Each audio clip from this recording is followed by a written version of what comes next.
Hi there, welcome to At the Bench. My name's John Simmers. I'm a professional violin and bow maker.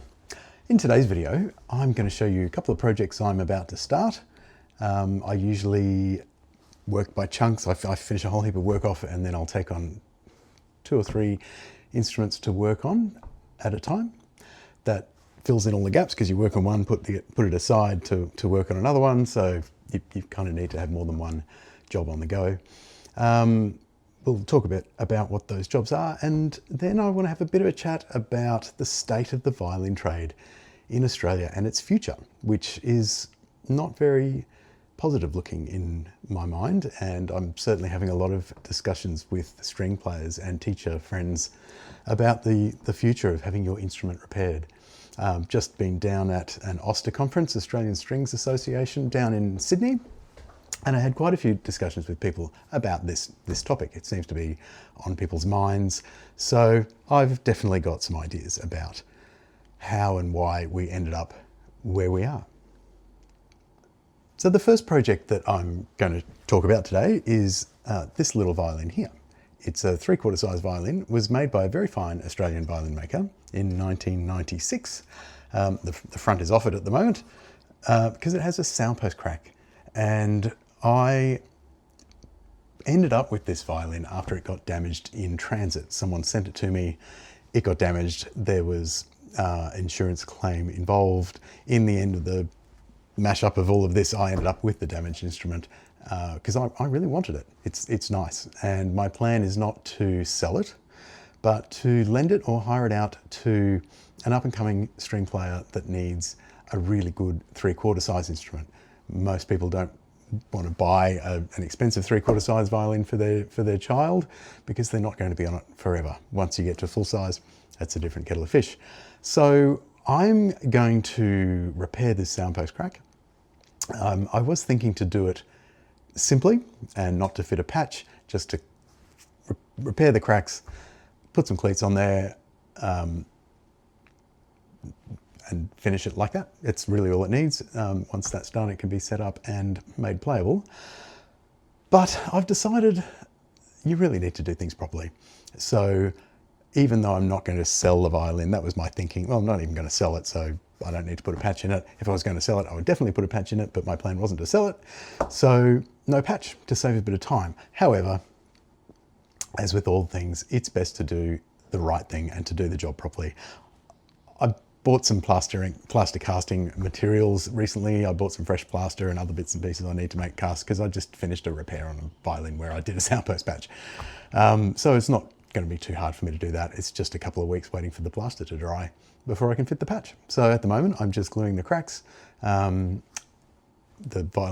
front of the violin is being clamped at the moment. I've actually glued that crack, so I can't really show you that, but I think I've got some footage from earlier on that can show you the crack. I'll put that in here. Unfortunately, it suffered a soundpost crack. You can see it there, I think. There are a couple of other cracks as well, but that's the main one of concern. It's a structural problem. It's right under the bridge where the soundpost sits, and there's quite a lot of strain on the area at that point.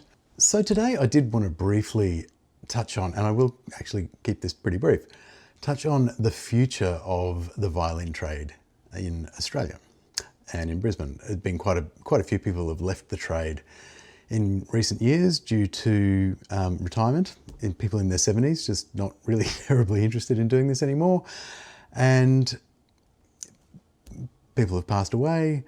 There are certainly less violin repairers and restorers and makers in Brisbane working than there has been in the past. One of the things I'd like you to think about, though, is the fact that the violin trade in Australia, as in most parts of the world, is completely unregulated. Anyone can open a violin shop or violin workshop and start taking in work, taking your money, and working on your instrument. There are professional qualifications available in violin making and repair. There's nothing in Australia, so you have to travel overseas. There are a number of really great schools, most of which for an Australian citizen are full fee paying. I went to the Newark School of Violin Making in England. Cost $25,000. This was over 30 years ago. $25,000 in tuition and tools and bits and pieces, and my parents remortgaged their house to borrow that money to lend it to me, and I eventually borrowed more money and I paid them back. So I paid for my tuition and my training. However, if you can open a violin business and put yourself out there without having done that, without actually getting professional training and learning the job properly, why would you bother? Why would you actually bother spending all that money when you can just set up and start working? I think that's a really valid point. However, I see the quality of the work that gets done by these people. I have not met anyone who's never had any formal training who can really work at the highest level in the trade. It just doesn't happen. It's a trade. It's a very traditional trade. It's been going, there's hundreds of years of expertise and development in the trade. And the way you learn that is to go somewhere where that has been passed down. It's impossible to get any sort of level of expertise working on your own. The YouTube apprenticeship is not a thing. There's so much stuff out on YouTube. There's lots of people putting stuff on there about making and repairing instruments and bows. And the reality is very few people who actually have learnt the trade properly give that stuff away.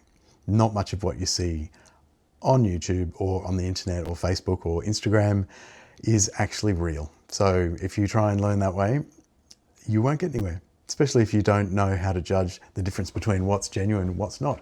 There are a couple of people out there who very generously share some pretty good information and techniques, but without actually having the knowledge of the trade, how do you know which is which?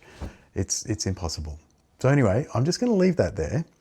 I think it's something we're going to come back to and talk about because I think the system is broken. And just have a think about whether you would rather take your instrument to a self-taught repairer and pay maybe a little bit less than someone who's gone to the effort of training properly. Maybe not, because a lot of the self-trained people charge similar amounts of money, if not more, to what I charge. So would you rather do that, or would you rather support the people who've gone out of their way at their own expense to bring expertise back into Australia for your benefit as a string player? Think about that way, and think about who you should really be supporting and what happens if you continue to support people and businesses who are self-taught. And this goes for buying and selling instruments too. Every violin shop has to have a qualified violin maker and repairer working in the shop to set up the instruments that they sell you. And if you buy an expensive instrument, I've just seen recently quite an expensive, possibly old Italian violin that is full of problems and it's broken, something's gone wrong with the instrument, but they bought it from somewhere that doesn't know what they're doing. So they can't really take it back there to get it fixed, but that's what they're going to have to do because no one else is going to want to fix it. It's a real problem. Give that some thought, talk to your friends about it, and maybe leave some comments. If you do have some thoughts, I'd be really interested to know what you think. One of the other instruments I've started working on is this one. As you can see, it's in pieces. I bought this at an auction, I think about 25 years ago, 24 years ago, as a matter of fact. And I just haven't been sure what to do with it. It's an interesting one. It's a violin by a member of the Klotz family. Not really sure who.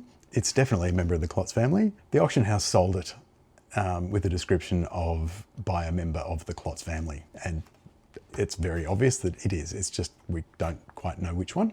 Having had a look at some images of Klotz family instruments, it could be Sebastian Klotz the first or George Karl Klotz. There's some similarities, particularly in the scroll, which is really quite nice. One of the reasons I've had this for so long is it does have the original neck, and for an instrument of this date, so late 1700s, with the original neck, technically in the Baroque sort of set up, but not quite because it's been altered. And I had an idea to keep the original setup. It's sort of late Baroque, I guess.